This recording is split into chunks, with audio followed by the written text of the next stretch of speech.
What's up guys, Nolan here, and we're just 9 days away from the non-NDA alpha testing of Ashes of Creation, so I figured I'd post a video about one of the most asked questions for the game, your character creation. Insert the stereotypical early access, everything is subject to change quote here first of course, because it is a very early, unfinished product, and again, subject to change. Today I'll specifically break down the races, classes, class archetypes, and all known augments to them. AoC is very much a game of layers that you add to your character, starting with your race, that you should ideally choose based on what you want to look like, of course, but also what class you're going to play, creating the true identity of your character. There are tons of class archetypes along with augments that you can plug into your character to fine-tune it the way that you want in-game. Another cool thing about Ashes of Creation is that there are no factions. You can choose whatever race or class you want and still be able to play with your friends no matter what race or class they are. So first, you'll choose your race, of which there are 9 that will seed, aka start you off with some base stats. Those stats include your general RPG stats like health points, mana pool, dexterity, constitution, will, wisdom, physical, and magical attack power, block, crit, and dodge chance all separately. Those specific seeds for the races are currently unknown. The races themselves are known though, and you have essentially 4 races with 2 subtypes each, and then 1 wildcard race. The 4 main races are humans, elves, orcs, and dwarves, where each have essentially a physical and magical subtype, while the wildcard race is called the Tolnar, which we'll get to later. The Aela are the name for the humans, and the 2 subtypes are Kalar and Valoon. Kalar are conceptually similar to a medieval European country, or like the Empire from Warhammer Fantasy. They favor build, order, and civilization playstyles, making me assume they will be more effective with physical classes in terms of min-maxing. The Valoon are conceptually similar to a Middle Eastern civilization like a Persian or Egyptian empire, where they mostly value trade, law, and hardship playstyles, making me assume that they will make good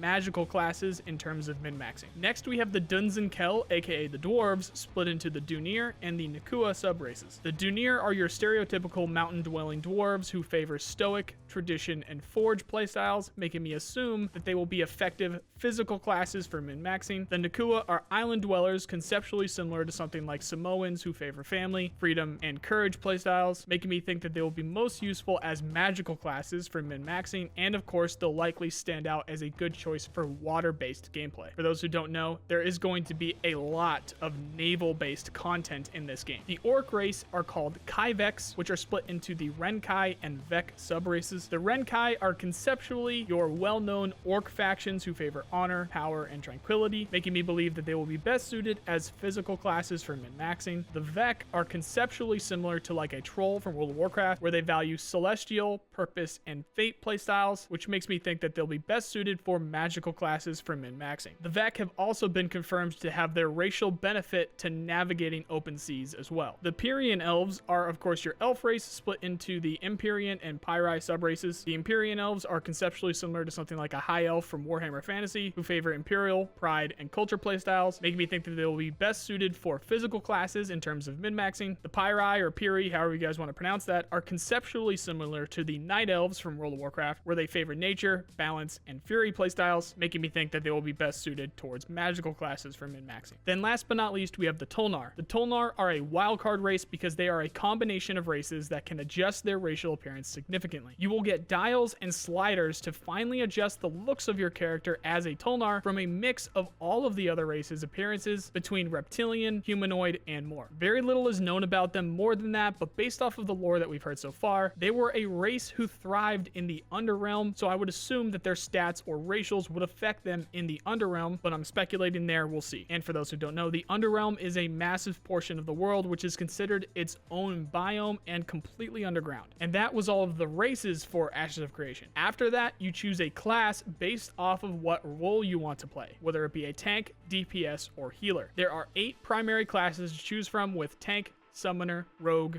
mage, fighter, cleric, and bard. All of those do what they sound like they would do, including the bard actually, where they are some sort of support character by playing music or singing, but we don't really have anything in terms of specifics for their abilities yet, as these are what gives you your abilities. So at this point of the character creation, you will have your race with its appearance and base stats, as well as your primary class. This is the birth of your true main character. Whatever race you choose, you can't change, and whatever class you choose, you cannot change. If you choose to be a Dunir, aka a dwarf tank, then then you are primarily a dwarf tank forever, period. But that is just that character. You can, of course, make more characters, and we're assuming there's going to be some kind of limit to that, but we don't know anything specific on that yet. Now, this is where it gets complicated. The thing that sets these classes apart now is the secondary classes. After you level up a bit, at some point you'll be able to choose a secondary class that will begin your journey of augments and start to pile the layers onto your onion, aka your character. You will be able to choose from the same 8 classes to create a subclass. Since there are 8 primary classes and you can choose from any of the same 8 again as your secondary, this makes 64 possible subclasses to choose from. So if you're a Dunir tank and choose tank as your secondary class, you're now a Dunir guardian. Or maybe you are a Dunir summoner and you want to choose a cleric as your secondary. Now you are a necromancer. The chart that you should be seeing on screen explains where these titles go depending on what you pick. These secondary classes will not give you new abilities, but they will change the primary class's original abilities in some way depending on what you pick. The most simple example we've been given is that the fighter's dash ability, when paired with a mage, will make them blink or teleport to their dash location instead of actually dashing and being seen physically going there. They will just appear there. Past that, there isn't much else to go on. Again, there are 64 different possible classes in all, but the key factor here is your primary class, as you will not be able to change that, while you will be able to change your secondary classes. This won't be as easy as clicking in a spell book and will take time though. You will need to put some serious thought into how you build your character before taking part in any major activity. So your character and your class is already a pretty thick onion as is, but now you can add religious and social organizations onto those as well. Based on the in-game religion that you decide to follow, or even if you start your own, you'll be able to earn additional augments to even further change how your character interacts with the world. These religious augments can be applied to your primary skills specifically and stack on top of those secondary class augments with a give and take balance system that you will need to make a big decision with. After religion, you can even go further and join a social organization with the current known orgs being the Scholar Academy, Thieves Guild, and Trader Company, each with their own special augments in sabotage, espionage, and intrigue, but there's not much more info past that. On top of all of this, you have your skills that as you level up, you earn skill points that you can use to precisely build your abilities as you go. Then you also have your profession that will likely affect your skills, stats, or abilities as well. All in all, it is nearly impossible to have 2 characters play the same way when you take into account all of these possibilities. You have your race and class primarily that will then be changed by your secondary class, your level, what you decide to spend your skill points on as you leveled, the religion that you decide to follow, and which organization you decide to roll with. That's not even including whatever other bonuses might pop up from your gear or guild as well. I honestly can't wait to hear more, and again, we are just 9 days away from our first non-NDA test. If you want to buy into the game, I would ask that you watch my video on what the game really is first, so that you have some fair warning of what you're getting yourself into. I have that linked below. But that is everything for your character creation, and that's going to do it for today, guys. I will link the Ashes of Creation wiki below if you want to check out this info for yourself. For more AoC content, check out these playlists here. If you like Escape from Tarkov, check out my Tarkov channel. If you like this video, then you know the drill. Please subscribe. I really appreciate the people who do. Otherwise, I hope you at least learned something, and I also hope you have a nice day. See you guys.